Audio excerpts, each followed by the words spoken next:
this film worth making your browser history look questionable? That's what we'll be answering in today's episode of Lights Climate Action, focusing on how to blow up a pipeline.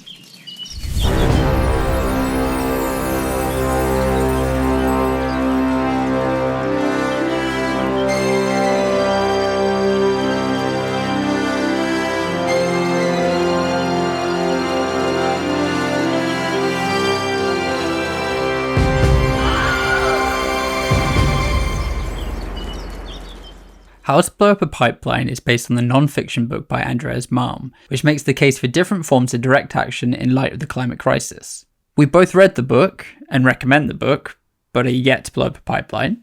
That you know of. I also recommend the director's previous film, Cam, which I would say is one of the best films Netflix has ever made. Yeah, you really enjoyed that film. Can't say it was my favourite. Well, that's a hot take. So what's your hot take on this film? My hot take on How to Blow Up a Pipeline is that this film should be a warning so that we never have to blow up a pipeline.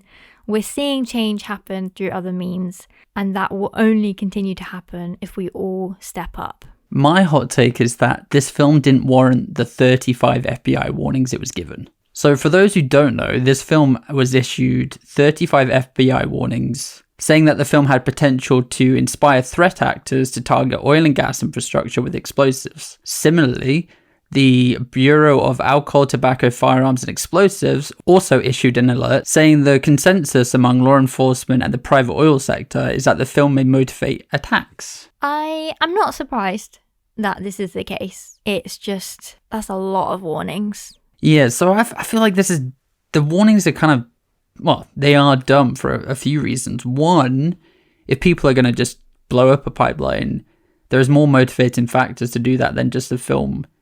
Like, the oil industry itself is a bigger motivating factor. Yeah, that's true. And two, they don't issue warnings like this to bank robbery films or like slasher films. Yeah, I guess it's interesting if they're making out that it's going to be an influential film by giving it a warning, but then there's not necessarily that same level of concern about violent films that potentially inspire violent crimes. There was actually in the 80s a movement called like the Satanic Panic, which, at least in England, they tried to ban loads of video nasties that they were dubbed, which were just like horror films like The Evil Dead, because they were said to inspire young kids to go and act unruly and maybe kill. But anyway, it also goes to show that the FBI is worried that the audiences will react this way because they know that the status quo was fucked, and that people are sick of these oil companies causing ecocide. So it does go to show there's kind of a wider understanding that this eco-terrorism that they talk about in the film or do is a big concern because they know that these oil companies are bad actors. They do sort of deserve. Yeah, in like giving a warning, you're basically admitting that they're at fault. Exactly. So the first time that we actually watched this movie was little brag. I got sent a screener from Vertigo when it was first released in the UK, and we watched it on my laptop, and I was really excited because I think I was aware of the book but hadn't read it yet, and it was just cool to see, especially because it's like a non-fiction book, seeing a book taken and kind of like what it's trying to say like applied into a story. Yeah, they use the book as inspiration within the plot itself, but also the screenwriters to kind of, okay, well, this is how this, like, the book itself doesn't tell you how to blow up a pipeline. This is not a tutorial guide. It talks about the need for direct action in climate activism. Yeah, and kind of as we kind of mentioned briefly already, the different types of direct action and what that looks like, and why, there's a lot of talk about anything you do as like an environmental activist. People will question like, why did you do it this way? Why, you're affecting these people by doing it like this. Everyone has their take on what is the right way to do activism, and I think the book kind of goes into all of these different reasons and why potentially kind of making the case for why we need to escalate the kinds of actions that we do. For example, the first scene in the movie is an example of direct action that the book explores, such as sabotaging SUVs, which has definitely become a more like prominent action, I think a couple of years ago, there was quite a big hoo-ha in the UK media about groups starting to do this, especially in more like affluent areas where SUVs and like big cars that are meant to be for off-roading, like they're not being used for that purpose. They're just big cars in cities where you don't necessarily need them. There's a book called Badvertising, which explores the impacts of different kinds of advertising, but has a lot on the topic of SUVs. So you want to know more about why SUVs and also like the advertising of SUVs is so important. I highly recommend reading that because I learned a lot and am now very much on the anti-SUV side of things. So like the sabotaging of the SUVs in the film is just deflating the tires by stabbing a knife into it. Which is I don't think is that common here. It's probably just letting it down. Yeah, exactly. Like there's different takes on every form of activism. I think a lot of people, the examples I've seen people do are like literally just like taking the cap off of a tire. So it's less cinematic though, isn't it? And less kind of has that less violent act to it. I think it's interesting that a movie would explore those different types because the media as a whole is very good at depicting activism as this kind of one thing. Yeah, the movie does a good job of showing the levels of activism or like the forms of activism. So the mum of one of the characters works for a nature conservatory. The people in college are handing out pamphlets and demanding their college divest. Like the main characters are taking direct action by blowing up a pipeline. So it does a good job of showing that we need everyone involved, no matter what level of activism they're taking. And also that a lot of the time, I think the whole movie kind of shows this, activists put a lot of time and effort and planning and like meticulously thinking things over when it comes to taking especially more like radical forms of activism. Like it's never just, we're gonna go blow up a pipeline because we hate like Exxon and we want to screw them over. It's like, if we do this, it will potentially like stop the flow of oil in this specific area that is going to be detrimental to the whole oil industry. And I think I really liked how the film like highlighted how conscious they were of their decisions and how they didn't want to harm people. Yeah, they also didn't want to harm the land itself, so they made sure that in the film that when they do blow up the pipeline, the oil wouldn't flow out of the pipeline they blew up. Like it was at a certain point, which meant that there would be no damage to the land, which was a very good environmental concern.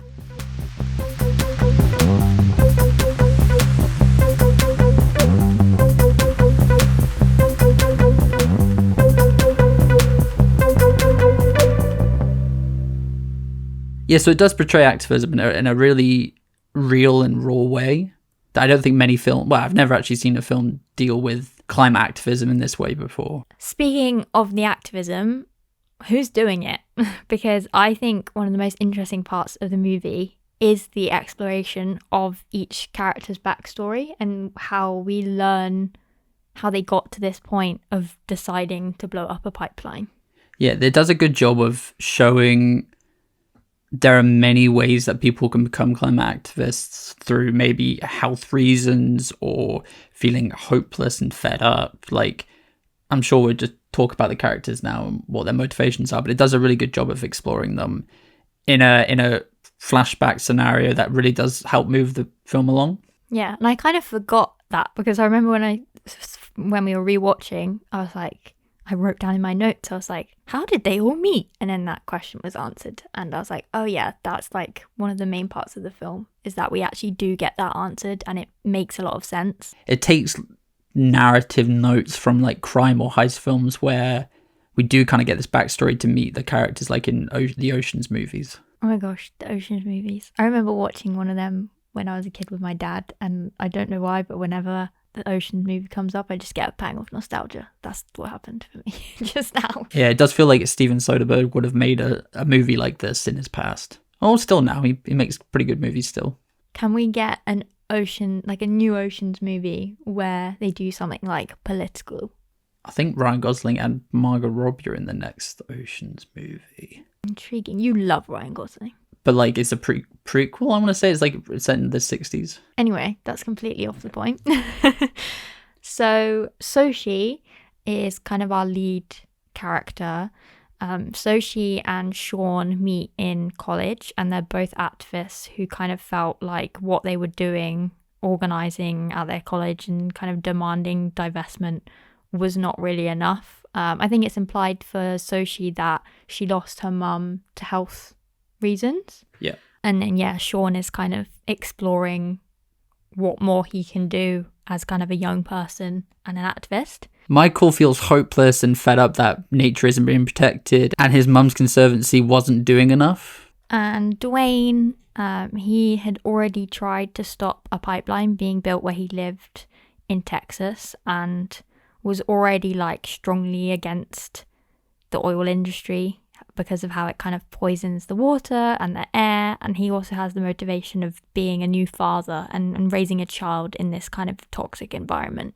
I mean, the pipeline was being built on his property. Yeah, literally. Theo has cancer, which is tied to living next to an oil refinery, so for health-related reasons. And then Logan and Alicia are kind of interesting because we don't necessarily get a full backstory on them, but they seem to be kind of the partners who are going along for the ride because they care, but also to support their partners who are doing it for kind of more desperate reasons. Then there's Rowan, who, spoiler alert, was arrested for a previous action that she took part in and is sort of the mole for the police or the FBI, or so we thought until the end part of the film. Yeah, which is an interesting and very clever twist in how they kind of end up using Rowan to their advantage. I find it interesting because these personal stories, in my opinion, are like what makes it a lot easier for an audience to connect with kind of how it highlights intersectional issues. It's a lot easier to understand that the fossil fuel industry and the climate crisis are issues of kind of health injustice when you're being given stories of people being directly impacted and giving those characters an opportunity to like tell their story. Yeah, it does a good job in not demonizing these characters as well. Like, all their motivations are very well thought through, and from a viewer's perspective, it's very hard to say, oh, these are villains, because they're not. They're acting out of maybe rage, but also just... It's like all the emotions, isn't there? All of their different reasons are different emotions. You've got kind of valid emotions as well. Yeah. I think from a storytelling perspective, and for future films, we need more of that like injected into how we portray climate, especially from like an activist angle. I think, you know, when people ask me, or like, how do you get people involved in the climate movement? It has to come from a perspective of like what you enjoy or what you love or what you want to protect, but also like how are you impacted? Like, how do you get on the level of someone who you can maybe see they're being impacted in this way or another, but they haven't quite joined the dots to it being related to the climate crisis, if that makes sense. And that is why I really like how this film did that. So did you have a character you related to most? I don't know if I had a character I related to the most. I actually think the character I enjoyed the most was Dwayne, because I think he is very like straight shooting and clear-headed and knows exactly why he's doing it and how he's going to do it as an individual.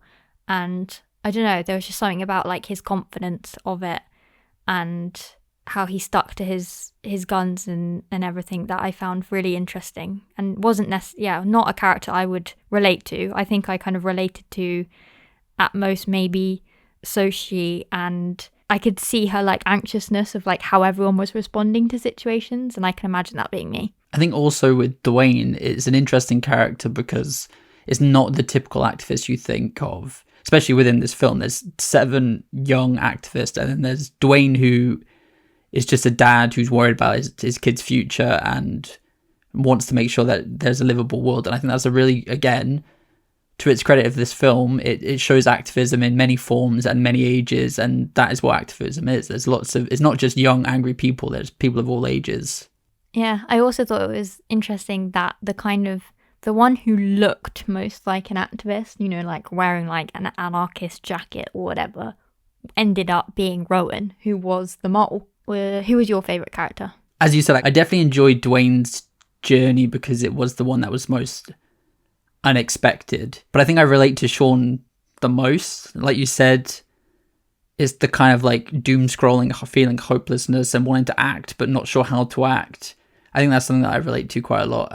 He had that little story which was interesting where he, earlier on in like the timeline of the film, he actually films Dwayne and his family, and as part of like what I presumably is meant to be like a documentary. And I thought that was actually quite interesting and kind of funny. There was a bit where he's recruiting people like the Avengers. Yeah, that's what Sean was doing. Yeah, and the documentary filmmaker who was with Sean was like, we're an organization telling stories, raising awareness. And like the way he was going about it was just trying to like intrude on people's lives and like, tell us your trauma. Not a good way to do it. I think they did a really good job with the script by having the characters talk how activists talk, by having them talk like young people and not... It doesn't feel like movie talk. It feels like conversations we've had in the past. Yeah, it's not like cringy, like trying to make it like super Gen Z or like make them talk like, I don't know, it's just not... They don't play into like a stereotype, as you were kind of saying, because it does have like a diverse range of different characters and they are all coming at different angles. There's not like, it's not done in just one specific way. It is a really relatable film from people who have taken part in direct action, maybe not as extreme as this. I see myself in these characters, which you don't see often in these kind of films. Speaking of the characters and how they got into activism, what was your entry point to activism? My entry point was from an interest in fashion and starting to realise that the industry that I grew up wanting to break into as like a young teenager was not glamorous and as creative as I thought it was, and realising that the climate crisis was being caused by industries like the fashion industry, which is also tied to the fossil fuel industry because so many of our clothes these days are made from oil and turned into plastic. My first ever protest I actually went to was a Women's Day march in Florence in Italy, and that was quite an interesting experience being in a different country, but felt very empowering to be around a lot of people. And then my first climate protest was going on a youth strike march in 2019, and that was kind of the moment I was like, I need to be around people and I need to raise my voice alongside other people who care. How about you? I think my entry point was probably COVID and starting to really look at the injustice in the world and in the UK about the COVID healthcare, and sort of that led me to look at, I guess, the government in other ways, the world in a different way. And that started my like journey of learning. And then I met you and found that this was something I deeply cared about, but just didn't know how to express it yet.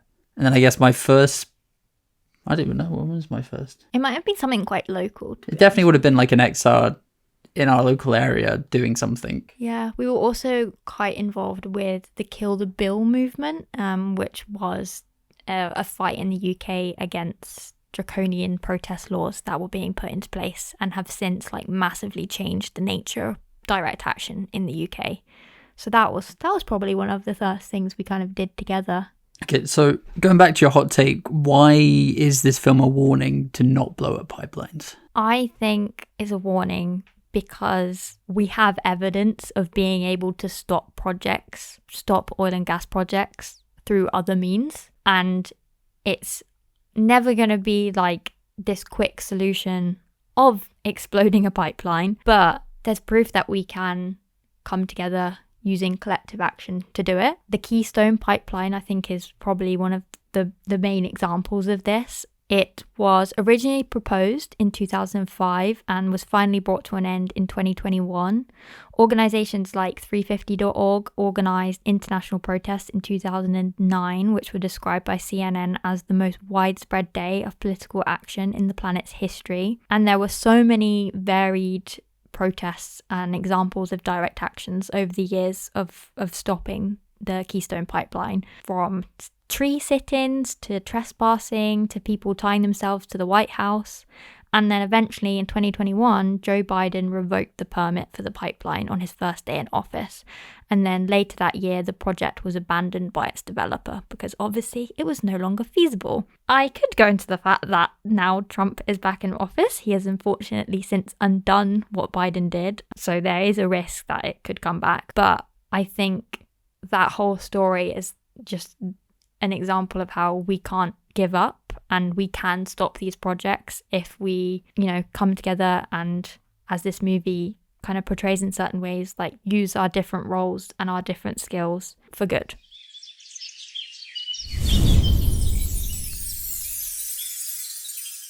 Dystopia or utopia?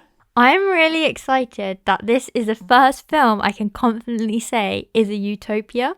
Not necessarily because, obviously it's not great that we start the film with kind of a news report in the background talking about how Pakistan is completely flooded, and obviously, the fossil fuel industry is still going in this film.